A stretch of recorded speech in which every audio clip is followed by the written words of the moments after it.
George Monbiot is one of the world's most influential, original, and courageous environmental journalists. A regular columnist with the British newspaper The Guardian, and a regular presenter of documentaries on the BBC, he's the author of 7 books. He's reported from social and environmental hotspots all over the world, confronting Indonesian soldiers and Amazonian poachers. He's helped to establish a movement that aims to arrest former British Prime Minister Tony Blair for crimes against peace. He's won the United Nations Global 500 Award for outstanding environmental achievement. I'm driven by a strong sense of injustice, a strong sense that time is running out, that we live on a wonderful, precious, unique and beautiful planet, full of wonders of all kinds, and we are trashing it without hardly any cognizance of the damage that we're doing.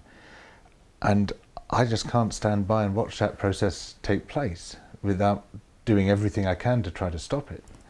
But of course, traditionally, as a journalist, you're supposed to be objective, right? You're not supposed to be taking sides. But you do this routinely. I mean, you study something, you arrive at conclusions, you're not shy about expressing them. I think you can draw a distinction between objectivity and impartiality. I'm not impartial, I'm partial. I'm very partial to protecting the environment. I'm very partial to human rights. I'm very partial to social justice. But in trying to determine what needs to be done and in trying to analyse where the problems are coming from, I try to be as objective as possible. I try to sift the facts, to go to the source of the information all the time, to look for countervailing sources of information, to try to work out who's speaking rubbish, who's providing straight facts, and to try to work out whether I'm on the right side of the issue or not, and if I'm on the wrong side of the issue, to switch over. The response to heat, it seems to me it's caused a lot of talk and a lot of concern, and I think you're right. I think you did show that it's possible, maybe not to 90%, but you could make a huge reduction in greenhouse gases. But nothing happened, right? Yeah. And if anything, we went backward. You know, nothing happened is a pretty fair summary of the past 20 years of policy on environment, not just on climate change, but right across the environmental spectrum. Nothing happened. And this was all consolidated at the 2012 Earth Summit in Rio, where absolutely nothing happened. They produced a document which was supposed to be their plan, their way forward of the governments of the world, what they were going to do about all the environmental crises we were facing, and there was nothing in it whatsoever. There wasn't a single firm target, there wasn't a single mandatory goal. They committed to absolutely zero. And they've given up on it. They simply, the governments of the world at the moment are entirely incapable of rising to this challenge. There are only three useful things you can do: mobilise, mobilise and mobilise.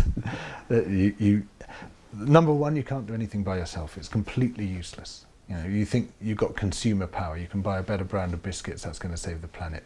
It does not work. It does not work. Consumer power can be a tool in the toolbox, but only in the context of political change. Because otherwise, you know, all you are doing is creating more space for other people to move into. So you say, right, I'm not going to drive a car, I'm going to ride a bike, which is a very good thing to do. You know, I'm not in any way arguing against that. You know, you should be switching from your car to your bicycle. That's a very positive thing to do. But unless it takes place in the context of political change, unless the government is simultaneously switching road space away from cars and towards bicycles, all you do is free up some more road space for someone else to drive a more polluting car than you would have driven. We also find that if people have got enough bread and enough circuses, you know, they're very reluctant to mobilise, and the circuses are particularly good at the moment. You know, we've got wall-to-wall 24-hour entertainment of every single kind you could wish for. We have incredible sports coverage, we have wonderful movies, we have fantastic animation, we have the internet and all the wonders of the internet. You can find anything you want to watch on YouTube. You've got everything there in front of you, and that is literally mind-numbing. It numbs you, it makes you more sedentary, it makes you less inclined to get out into the real world, to mobilize, to walk the streets. And that very, very effective and brilliant entertainment system we have, unwittingly in most cases, becomes a means of demobilizing us. What, in a sense, we've been talking about all the way through here is a very frightening situation that requires a lot of courage from a lot of people. And I think courage is something that can be built by examples, but also by the kind of understanding that we've just been describing. Yeah. The one thing I fear is other people's cowardice.